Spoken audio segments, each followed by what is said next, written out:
플라스틱으로 된 것 같지만 꽤 자세히 잘 보이더라고요. 야 라이트 대박이다. 있어야지. 대박이다 이거. 굉장히 퀄리티가 높은 현미경이 들어있는데 가격도 괜찮아. 오늘 하나 사가시겠는데요? 이렇게.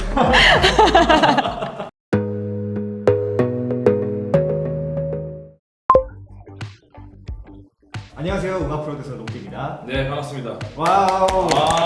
그리고 오늘 중동고등학교에서 과학을 가르치고 계신 안주현 선생님 모셨습니다. 와, 반갑습니다. 안녕하세요. 안녕하세요. 안주현입니다. 이렇게 또 귀한 시간에 모셔서 영광입니다. 저야말로 영광입니다. 네, 오늘 정말 재밌는 얘기 우선 해주셔서 재밌을 것 같은 게 예. 고등학교 과학선생님이잖아요. 그동안 나온 선생님들이 네. 너무 어려운 얘기를 많이 하셨는데 아. 근데 고등학교 과학 선생님이니까 이제야 좀 제 레벨에 좀 맞는 게 아닌가. 고등학생 무시하는 거 아닙니까? 고1 가르치시지 않나요? 3학년 가르칩니다. 이과 가르치. 네. 고등학교 수준이 꽤 높거든요. 지난 방송을 봤는데 롱디님이 뮤지션이다 소개를 하시더라고요. 네. 사실 예전에 알고 있었거든요. 오기 전에 오랜만에 다시 한번 보자 이거 쭉 보는데 기후변화에 관한 노래를 하나 만드셨더라고요. 네네네. 제 데뷔곡이에요. 저 진짜 감동받았어요. 가사 보고. 아무도 그 과제에 집중하지 않았는데 이렇게 선생님이 알아봐 주시고. 여기 뒤에 한번 지금 깔아주시면 안 되나요? BGM으로? 가사 한번 검색해보시면 무슨 말인지 금방 아실 거예요. 기후변화를 위해 고군분투하는 과학자와 공학자들에게 바치는 노래구나. 이거 진짜 이거 널리 알려야 된다 라고 생각했습니다. 가수 유나님이 또 탄소 중립송이 들어가 있어요. 네, 엔드 티오리 앨범에 얼마나 기간이 남아 있느냐를 가지고 탄소 중립에 대한 이야기를 하는 또 노래가 있어요. 제가 궁금한 게 저는 이제 문과라서 잘 모르겠는데 네. 궤도님 같은 경우는 네. 이과시잖아요. 저리 그죠. 언제부터 내가 과학에 관심이 있다 이런 거를 좀 느끼셨어요? 저 중학교 때 중2 때 중2 때 병에 걸렸어요. 그것이 바로 유명한 네, 그 진짜? 유명한 중2병. 너무 쉬운 거야. 과학이. 내가 하고 있는 것들이 어느 순간. 그래서 이런 걸로는 나의 호기심을 풀 수 없다. 더 나아가야 된다. 그러면서 이제 조금씩 꿈을 키워 나가다가 어느 순간 나도 풀 수 없겠다. 우리 과학자들을 응원해야 된다. 그렇게 바뀌었죠. 그동안은 저희가 과학에 관해서 특정한 주제를 잡고 갔습니다. 그 분야 전문가를 모시고 과학의 이야기 좀 깊이 있게 들여다보는 시간이었는데 오늘은 어떻게 보면 선생님을 모신 만큼 어떻게 하면 좀 더 과학에 가깝게 접근할 수 있을까? 좀 친근하게 다가갈 수 있을까? 그런 쪽으로 좀 이야기를 나눠보려고 합니다. 평소에 많이 하시죠? 과학에 어떻게 아이들을 다가게 할까? 네. 예. 고민을 많이 하는 편이고요. 방법을 찾기 위해서 여러 가지로 좀 노력을 하는데 교사는 100을 가르치지만 학생이 흡수하는 게 100이 아닐 수 있다. 그리고 나는 이거를 가르치지만 아이들이 배우는 건 이게 아니라 뭐 내 등 뒤에 있는 다른 거일 수 있다. 굉장히 멋진 포인트예요. 그러면 제가 또 말 나온 게 궁금한 게 MBTI 많이 하잖아요. 네네. MBTI 이 두 분이 생각하실 때 이거 과학입니까? MBTI는 유사과학이죠. 어째서죠? MBTI 얘기 들어가요? 시작하시죠. 혈액형부터 시작해야 돼요. 좋습니다. 근데 혈액형과 MBTI는 또 다르지 않아요? 별자리는 빼나요? 별자리도 들어가고 혈액형과 MBTI가 다를까요? 당신은 소심하나 종종 대범할 때가 있다. 이건 전 국민이 그래. 그런데요? 그죠? 당신은 냉정하나 가끔 상냥할 때가 있다. 저 그래요. 무조건 그렇죠. 네. 당신은 남에게 인색하나 가끔 통 크게 베풀 때가 있다. 맞죠. 제 MBTI 알고 오셨나 본데. 이런 식이에요. 그러면 어떤 유형인가요? INTP입니다. INTP가 그런 유형이에요. 그쵸? 네. 축하드립니다. 제가 12년 전에 MBTI 전문가 연수를 받은 사람으로서 진짜요? 네. 전문가 연수를. 제가 연수를 받을 때의 접근 방식은 사람의 성격들은 이렇게 다양하니까 이 다양한 사람들이 함께 어우러져 살아가니까 우리가 좀 마음이 힘들 때도 있는 거고 뭐 좋을 때도 있는 거고 이런 거야 라는 식으로 스토리텔링이 됐었거든요. 근데 이제 그게 아무래도 대중화되면서 많이 간소화되니까 마치 이제 궤도님이 말씀하시는 것처럼 유사과학의 장르처럼 이렇게 되어가고 있지 않나. 다만 거기서 과학적인 요소를 찾자면 분류거든요. 그게 가장 기본적으로 과학을 접하는 관찰, 그다음 분류 이런 거니까 그 안에서 과학을 굳이 발견해야 한다면 그런 점들에 대해서 생각해 볼 수 있지 않을까. 목표 수집이죠. 물리학을 제외한 모든 과학은 목표 수집. 과학이 이렇게 재밌습니다. 유용해.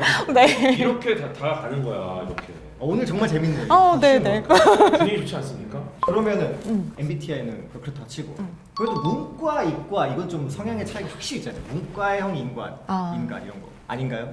그게 문과, 이과라고 하면 약간 그 선입견이 남자는 이과 이런 네. 굉장히 잘못된 표현이지만 그런 식으로 네. 이제 뭔가 생각을 하는 친구들이 있어서 그렇게 다양한 아이들이 있는데 두 그룹으로 뭐 문과, 이과 이렇게 나누는 것도 MBTI 16가지도 뭐라고 하시는데 그렇죠. 문과, 이과 어떻게 두 가지로 나누겠어요? 재밌는 건 그 선택을 하고 나면 내가 이과에 왔으면 되게 이과적으로 얘기하고 사고하려고 노력하는 경향이 있어요. 결국은 선후 관계는 알 수 없지만 거기에 계속 있다 보면 보고 듣고 경험하는 것들의 영향을 받아서 점점 좀 그런 식으로 되어가는 것 같긴 합니다. 기본적으로 사실 기호의 차이라고 봅니다. 저는 예를 들어서 보통 뭐가 좋아서 가는 경우는 잘 없고요. 영어를 못한다 이과로 가요. 수학을 못한다 문과로 가고. 근데 이상하게 문과 이과는 뭔가 약간 그냥 단순한 기호 차이인데 그걸 가지고 너무 많은 걸 설명하려고. 그러니까 과학이 엄밀성을 띨수록 사실은 좀 재미는 좀 떨어지는 부분이 있어서 그게 항상 고민스럽긴 해요. 답을 원하잖아요. 이거야, 그래서 이거야 라고 물어보면 근데 진실은 사실 그 사이 어디쯤에 있는데 그걸 그렇다고 아 이건 이런 면 때문에 이쪽이 더 있고 이건 이래 라고 얘기를 하면 갑자기 아 그래 하고 이미 여기에 흥미를 잃는 거죠. 그래서 약간 항상 물어보는 건 진실을 원하니? 라고 물어보죠. 오, 좋은데요? 진실은 답이 없는 게 진실이죠. 아 그럴 수 있죠. 제가 겪은 굉장히 재미있는 에피소드가 하나 있는데 교무실에 이렇게 있는데 가끔 쉬는 시간 아이들이 막 몰려올 때가 있어요. 네. 이렇게 있는데 또 이렇게 막 왔어요. 한 4-5명이. 왜? 이건 선생님이 결정해줘야 된다. 뭔데? 이렇게 봤더니 2명이 이제 교실에서 싸운 건 아니고 약간의 다툼이 있었는데 그게 너무 웃겨가지고 반 애들이 비웃다가 같이 동참하게 된 거예요. 사건의 발달은 두 이제 남학생이 있는데 한 남학생이 배꼽을 만지고 있었대요, 교실에서. 교실에서 배꼽을 만졌다. 누군지 말 안 하니까 괜찮겠죠? 네. 신체의 어떤 특정 부위를 만지고 있었다.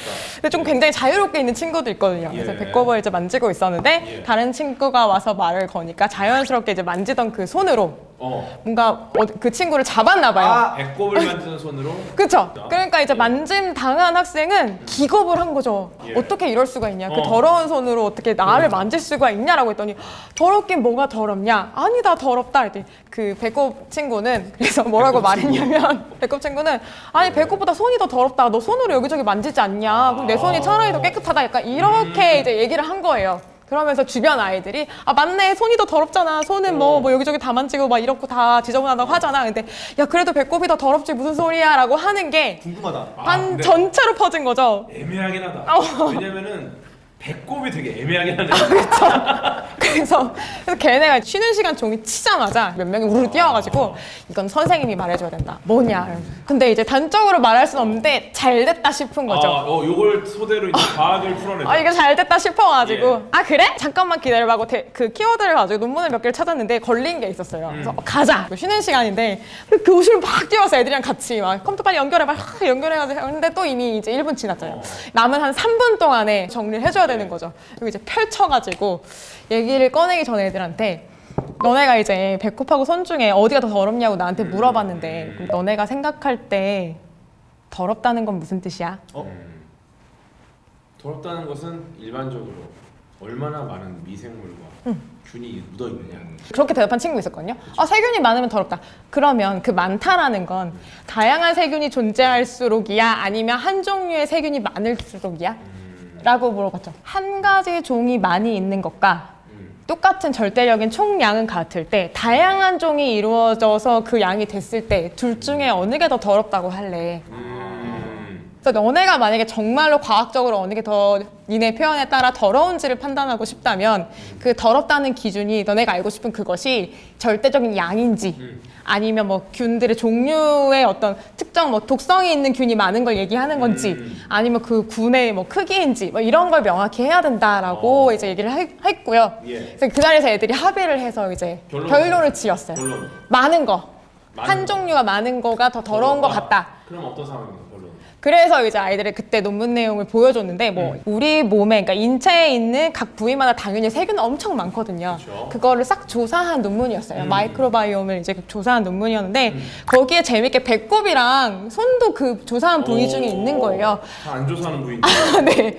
근데 재밌는 게 두 개가 특징이 달랐는데 배꼽은 적은 종류의 세균이 얼마 안 되는 종의 세균이 굉장히 많이 있었고 손바닥은 굉장히 다양한 종류의 세균들이 분포를 하고 있는 거예요. 이렇게 되면 어디에 더 많을 것 같니? 근데 이거 어렵긴 하다. 왜냐면은 손에 다양한 애들이 있는 이유가 사실상 더 이상 들어갈 자리가 없어서 우수한 애들만 남아 있는 거거든요, 약간. 근데 배는 좀 여유가 있어. 그래서 이제 좀 종이 다양하지 않을 수 있고 왜냐면 너무 많은 걸 만나니까. 그 결과를 분석한 예. 디스커션을 보니까 뭐라고 나와 있었냐면 손이라는 곳은 실제로 정말 우리가 생각하듯이 여러 군데를 닫고 하니 굉장히 세균이 많을 거라고 생각하지만 그만큼 많이 사라지기도 한다라고 하더라고요. 그러니까 어느 타이밍에 쟀느냐에 따라서 그러니까, 이거 너무 달라져. 양이 굉장히 달라지는 거죠. 네. 안정적이지 않아요. 근데 배꼽은 생각해보면 한 번 들어온 세균이 오랫동안 자리를 잡고 있을 확률이 너무 높고 병장들이 많아. 게다가 이제 여기는 약간 예비군 훈련소고요. 맞아. 그리고 생각해보면 병장들이 세균의 입장에서도 쾌적한 살기 좋은 서식지는 손보다는 배꼽인 거예요. 좀 따뜻하지, 습하지. 그래서 이제 아이들한테 뭐라고 했냐면, 그러니까 정말 이걸 알고 싶다면 우리가 실험을 해볼 수가 있는데 어떻게 해보면 좋을까? 했더니 애들이 바로 이제 생각을 한 게 배양해 보면 좋을 것 같다. 그래서 실제로 손에서 이렇게 채취해서 이제 배양하고 찍고, 그다음에 배꼽 배꼽 이제 면봉으로 이렇게 해서 배양하고 그럼 금방 다음 날이면 나오거든요. 이어갔던 결론 경험이 어땠어요? 있습니다. 배꼽이 이겼나요? 배꼽이 이겼어요. 실제로는. 이겼어요? 네. 그 친구는 심각한 친구네. 형한테 지다니. 근데 그거는 사실은 이제 이 해본 거는 되게 아이들에게 과학에 대해서 알려주기 위한 그런 한 가지 그런 거였고, 그러니까 또 정밀하게 실험했을 때 그렇다고 배꼽이 더 더럽다라고 제가 말할 수 있는 건 절대 아니에요.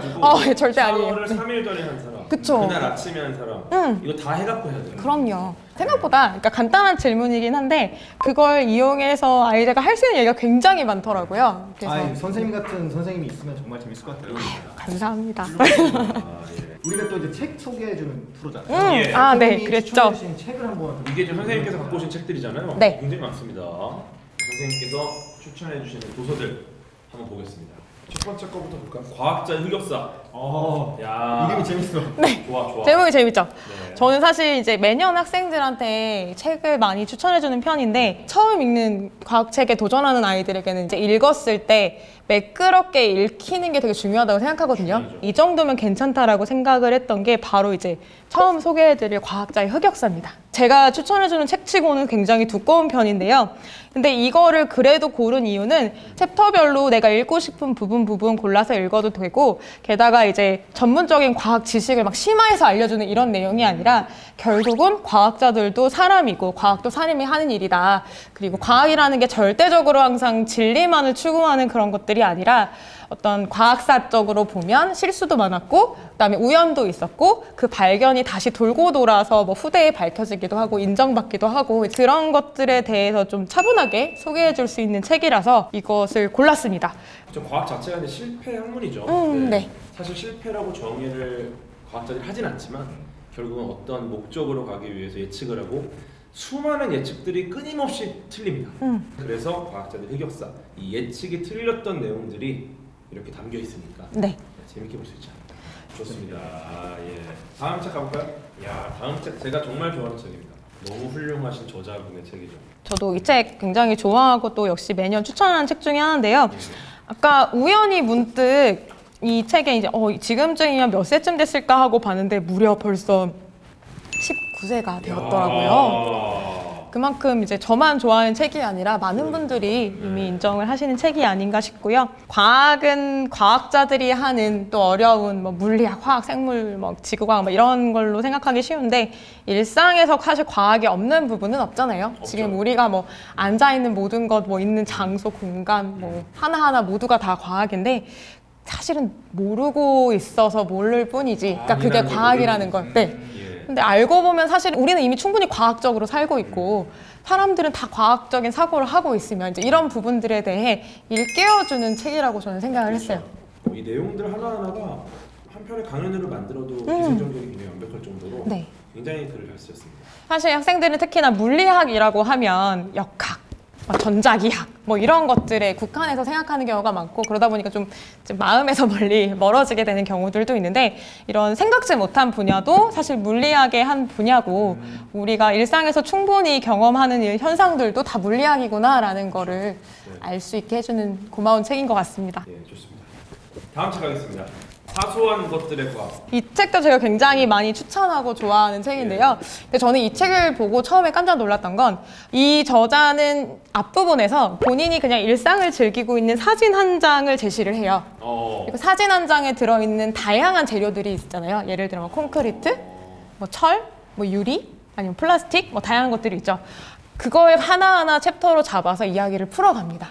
근데 정말 어렵게 걸리는 부분이 하나도 없고요. 오히려 어렸을 때 주변에서 관심 있게 본다면 아이 때부터 궁금했을 것들. 철은 왜 이렇게 단단해? 철은 왜 녹슬어? 뭐 스테인리스는 왜 녹이 안 슬지? 막 이런 기본적인 질문부터 시작해서 유리는 액체야 고체야? 유리는 뭐 왜 저렇게 투명해? 이런 것들 아이들도 궁금해할 수 있는 내용 그런 것들을 굉장히 쉽게 풀어주고 있고요. 매끄럽게 읽히는 책입니다.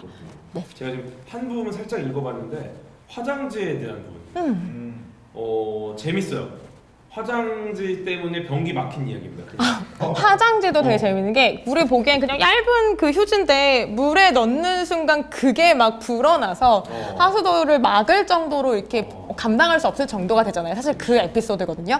그것처럼 본인이 겪은 에피소드랄지 이런 거를 되게 재미있게 많이 풀어내고요. 지금 보니까 이 지금 소개해 주신 책들이 다 너무 재밌을 것 같고 이 궤도의 과학 허세랑 다 경쟁자입니다. 하지만 하드커버입니다. 과학 허세는 예, 제가 하드커버예요. 그 다음 주 가겠습니다. 누가 내 이름 읽는 퀴즈였어? 에세이 같아요 이거. 이것도 제목이 굉장히 재밌죠. 이거 진짜 재밌던데. 지금까지 소개해드린 책들의 공통점은 진짜 중간부터 읽어도 괜찮은, 어디부터 읽어도 상관은 없는 그런 책들이고요. 이거는 조금 더 이제 제목에서 느끼셨겠지만 생물학적인 저 내용들이 조금 더 들어가 있습니다. 저자는 생태학자예요. 특히 이제 바다거북이를 연구하고 바다거북이 구조 활동에 굉장히 전념하고 계시는 멕시코 출신의 생태학자신데 본인이 바다거북이 덕분에 이제 눈이 뜨여서 주변의 다양한 생물들에 관심을 가지게 되시고 그것 때문에 주변의 다양한 생물들을 실제로 하나하나씩의 챕터로 잡아서 이제 에세이 형식으로 쓰신 글인데 실제 에세이군요? 네네. 근데 그렇다고 너무 감상적인 내용만 있진 않고요. 과학책이기 때문에 그래서 이제 그거랑 관련된 연구들도 조금씩 이야기처럼 들어가 있습니다.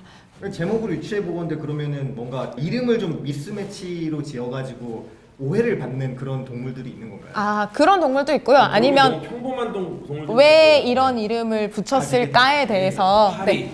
파리는 왜 파리인가요? 파리는 이제 사실 이게 번역을 해서 사실 파리지만 플라이. 파리 챕터에는 이제 우리가 생각하는 좀 큰 지파리도 있지만 사실 초파리도 나오고요. 초파리 같은 경우에 학명을 뜯어보면 드로소필라로 시작을 하는데 그게 이슬을 좋아하는 이라는 뜻이에요. 네, 우리가 생각해보면 초파리는 집에서 보통 음식물 쓰레기 근처에 많이 존재하니까 그런 이미지가 좀 있긴 하지만 그냥 자연 상태에서 보면 좀 풀잎에 이슬이 맺혀 있거나 아니면 과일 같은 데 과즙이 좀 방울방울 있을 때 거기에 가서 주로 앉아있고 이런 모습들이 많이 보였었나 봐요. 그래서 아마 그런 학명이 붙은 것 같습니다. 알고 보니까 귀엽네요. 그쵸? 제목은 누가 내 이름 이렇게 줬어? 좋습니다. 그 다음에 생물과 무생물 사이? 네, 자꾸 제가 좋아하는 책이라고 말씀드려서 좀 그렇지만 이 책 좋아하는 책이 좀 많으실 것 같아요. 네, 제가 아까도 말씀드렸지만 매년 이제 추천을 하고 있다라고 했는데 가장 오랫동안 추천 리스트에 있는 책입니다. 스테디셀러. 네. 이야. 근데 실제로 또 저만 그런 게 아닌 것 같은 게 아까 또 이것도 봤는데 29세? 주로 네. 주로 쇠를 기준으로 아니 또 근데 많이 저는 하시죠. 초판일 때 예. 보통 사서 읽고 추천을 해왔거든요. 근데 그 사이에 이렇게까지 또 궤도의 됐더라고요. 과학에서 어떻게 보셨습니까? 회도의 과학 거세는 저는 사실 이전 표지로 갖고 있는데 저는 이전 표지 초판. 그러니까 아이들에게 좀 친근하게 다가가는 이전 표지. 솔직히 제 생각에는 그 그림으로 성공을 하셨기 때문에 이제 와서 그 세련된 표지를 누리실 수 있게 되신 게 아닌가 그렇게 생각합니다. 네, 키크님 감사합니다. 이거는 사실 결론부터 말하자면 분자생물학에 관한 내용이거든요. 근데 그렇게 알고 이제 이 책을 소개받으면 별로 읽고 싶지 않잖아요. 근데 그런 정보 없이 읽기 시작하면 다 읽고 났는데 이제 난 DNA가 뭔지 알고 분자생물학이 뭔지 알 것 같아. 약간 이런 책이에요. 제목 너무 잘 줬다. 네, 실제로 이 저자는 분자생물학의 역사를 같이 녹이면서 가고 있는데요. 결국 생물과 무생물은 어떤 차이가 있길래 우리가 이제 그런 것들에 대해서 물리학자든 아니면 다른 다양한 과학자들이 그렇게 연구를 하고 활동을 했는가라고 가면서 거기서 그냥 끝내지 않고요. 본인의 생각을 같이 넣어서 정리를 해주는 그런 책입니다. 아 궁금해. 근데 이 책 재밌겠네요 진짜. 마지막 책으로 가볼까요? 좀 네. 특이한 거네요. 사실은 제가 이제 그 5권을 소개해 드렸는데 이거는 진짜 플러스 알파로 제가 추천하고 싶은 건데 오늘 주제가 사실 과학과 좀 더 친해지기 위한 방법에 대해서 얘기해 달라고 제가 부탁을 받았었거든요. 근데 물론 여러 가지 방법이 있겠죠. 뭐 유튜브를 볼 수도 있고 아니면 책을 볼 수도 있고 다양한 방법이 있겠지만 뭐니 뭐니 해도 제일 좋은 건 사실 손으로 직접 경험해 보는 것만큼 그것과 친해지는 건 없는 것 같아요. 그래서 과학을 해도 사실은 학생들이 어렸을 땐 되게 좋았다고 하지만 어느 순간부터 되게 멀어지는 시점이 있거든요. 그게 이제 중학교에서 고등학교 넘어갈 텐데 가장 큰 차이점은 뭐냐면 실험이 많이 줄어들어요. 그러면서 점점 어려워하거든요. 근데 이제 이 메이커스는 사실은 이제 읽기 위한 어떤 잡지도 들어있긴 하지만 사실은 부록. 네. 부록이 메인이죠. 그래서 이 부록을 가지고 이제 만들어 보면서 쉽게 체험도 할 수 있고 그런 건데 이게 아마 주니어는 직접 만드는 것보다 이렇게 뭐 활동할 수 있는 게 들어있는 것 같고 그냥 메이커스는 좀 만들어 볼 수 있는 여지가 더 있는 것 같아요. 저는 메이커스 그래도 꽤 네. 해봤어요. 근데 메이커스 되게 수준이 있잖아요. 그러니까 그냥 뭐 어른들이 부록이 생각하는 되게 높아요. 그냥 그런 막 장난감의 이런 수준이 아니라 사실은 어떨 때는 혼자 만들 수 있나라는 게 스스로 생각할 만드는데 정도로 3시간 걸리고. 오래 걸리는 그런 근데 거라서 완성도가 있고 만들어 놓으면 퀄리티가 굉장히 높아요. 네. 그래서 만족도가 높은 저도 뭐 카메라도 만들어보고 플래네타리움도 만들어보고 자율주행 자동차도 있어요. 지금 옆에 있는 게 그거 아니에요? 결과물 만든 거. 고가입니다. 여러분. 근데 퀄리티가 있어요. 맞아요. 그리고 실제 작동을 하잖아요. 실제로 같은 원리로 작동을 하고요. 꽤나 자율주행차라면 이 스스로 학습을 한다는 얘기예요. 그쵸, 차가? 그쵸. 학습해서 학습한 만큼 점점 더 잘 길을 잘 찾고 발전하고. 네, 코딩을 하니까 아, 이거는 정말 훌륭한 분야입니다. 그리고 이게 아마 여기 들어있는 것 같아요. 맞아요. 어디서든 현미경. 와 이것도 컬이 되게 좋다. 네. 플라스틱으로 된 것 같지만 꽤 자세히 잘 보이더라고요. 야 라이트 대박이다. 있어야지. 대박이다 이거. 굉장히 퀄리티가 높은 야 현미경이 들어있는데 가격도 괜찮아. 오늘 하나 사가시겠는데요. 이렇게 오늘 추천받은 책들은 제가 오늘 다 읽어보고 싶어요. 다 과학이 너무 재밌어질 것 같아요. 분야도 굉장히 다양하게 고르려고 했어서 아마 좀 본인의 관심 분야에 맞게 읽으셔도 좋을 것 같습니다. 네, 이 중에 한 권 정도는 한번 읽어보시고 마음에 들면 그 분야를 좀 더 깊이 있게 볼 수 있는 책들을 찾아보시고 하면은 아마 과학의 세계에 빠질 수 있지 않을까 이런 기대를 해보면서 저희 항상 댓글 이벤트 하거든요. 이 영상에 댓글 남겨주신 분 한 분 추첨해가지고 오늘 이 5권 전권 드립니다. 댓글 많이 오. 남겨주시고 구독과 좋아요 눌러주세요. 지금 안주환 선생님 모시고 지금 어떻게 대중에게 과학으로 친근하게 다가가는가 이런 얘기를 나눠봤는데 오늘 어떠셨습니까? 저는 사실 어떤 얘기를 해야 될까 고민하면서 오긴 했는데 막상 자리에 앉으니까 그냥 특별히 편하죠? 고민 없이 네. 살 수 있었습니다. 아무래도 두 분이 편하게 잘 받아주셔서 그렇지 않았나 생각합니다. 롱딘이 어떠셨습니까? 오늘 너무 제일 재밌었어요. 근데 진짜 그래 보여요. 지금까지 할 때마다 약간 어두웠거든요. 선생님만 모시고 이제 계속 하고 있어요. 근데 롱딘님이 좋아하시는 걸 좀 느껴져요. 네, 음. 되게 오늘 진짜 재밌어 하는 느낌이 좀 있어갖고 와, 네, 저도 정말 편하게 재밌게 좀 느꼈고요. 네, 앞으로도 이렇게 이 문을 여는 책들 한 번쯤은 읽어봐라. 네, 그러고 나면 아마 여러분 주위에 있는 많은 것들이 다르게 보일 겁니다. 네, 그런 말씀을 드리면서 오늘 여기까지 하시죠. 네, 네, 수고하셨습니다. 감사합니다. 수고하셨습니다.